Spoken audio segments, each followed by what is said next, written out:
1 2 3 rolling camera action. আসসালামু আলাইকুম সুপ্রিয় দর্শক, আপনাদের ভালোবাসা আসলাম চাদর মতো এক ফুটফুটে মেয়ের কাছে। আমরা শুনবো তার জীবন জ্ঞান। আসসালামু আলাইকুম। ওয়ালাইকুম আসসালাম ভাইয়া। আপু, তোমার নামটা জানো কি?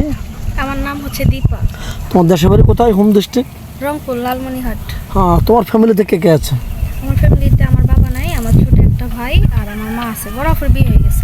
আচ্ছা আচ্ছা, বড় অপর বিয়ে হয়েছে। সে কি সুখে আছে, শান্তিতে আছে মোটামুটি? আছে আলহামদুলিল্লাহ।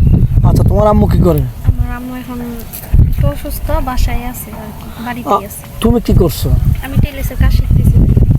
তুমি টেলার্সের কাজ শিখতেছো না?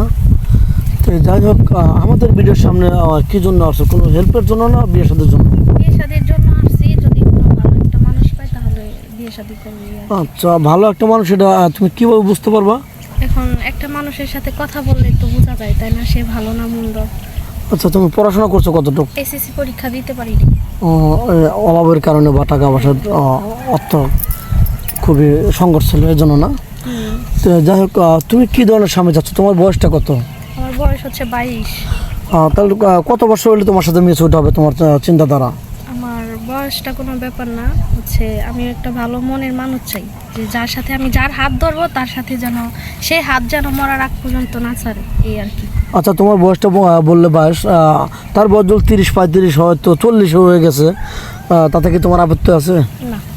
আর তার যদি বউ থেকে থাকে, চালাতে পারবে, দুজনকে চালাতে পারবে, তার অর্থ সম্পদ আছে, তাহলে কি তোমার কোনো এখানে বাধা বিঘ্ন আছে? একটা মেয়ে মানুষ তার ওয়াইফ থাকতে কখনো বিয়ে শাদী বসতে চায় না, আর হচ্ছে বউ যদি অনুমতি দেয় তাহলে বিয়ে করতে পারি, বিয়ে বসবো, সমস্যা নেই আমার। আচ্ছা, তুমি বলতে চাচ্ছ যে সে যদি চালাতে পারে বা তার বউর জন্য অনুমতি থাকে, আমি তো হত দরিদ্র, বউর সাথে মানে আমার ওর আবার কোনো প্রভাব না আসে, কোনো কষ্ট আবার দ্বিতীয়বার না নেমে আসে। আমি তো ছোটো থেকে দরিদ্রতার সাথে বড় হয়েছে, আর দরিদ্রতার বোঝার মাথায় নিতে পারবো না, এটা আমার পক্ষে নাথিং। এটাই তো বলতে চাচ্ছ নাকি? তুমি তো মুসলমান, নামাজ কালাম পড়া হয়তো।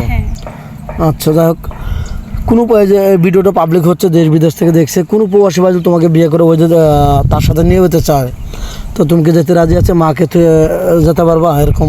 হ্যাঁ, আমি রাজি। আমার বিয়ের পর একটা মেয়ের বিয়ের পর তো তার জামাই বাড়ি সব, তাই না? আর আমার বিয়ের পর আমার হাজবেন্ড আমাকে যেখানে রাখবে আমি সেখানেই থাকবো। যদি গাছতলায় রাখে আমি গাছতলায় থাকতেই রাজি আছি, সমস্যা নেই। আচ্ছা, তোমার যৌথ ফ্যামিলি ভালো লাগে না সিঙ্গেল ফ্যামিলি ভালো লাগে? যৌথ ফ্যামিলি ভালো লাগে, এখন কি পাবো সেটা তো আর জানি না আমি। আচ্ছা, যাই হোক, যৌথ ফ্যামিলি ভালো লাগে এখন তুমি বলছো, কিন্তু বিয়ের পর তো আবার মত তো পাল্টা যাবে না যে আমার শুধু স্বামী হলে ভালো হতো, বা তাদের সাথে খারাপ ব্যবহার করবা।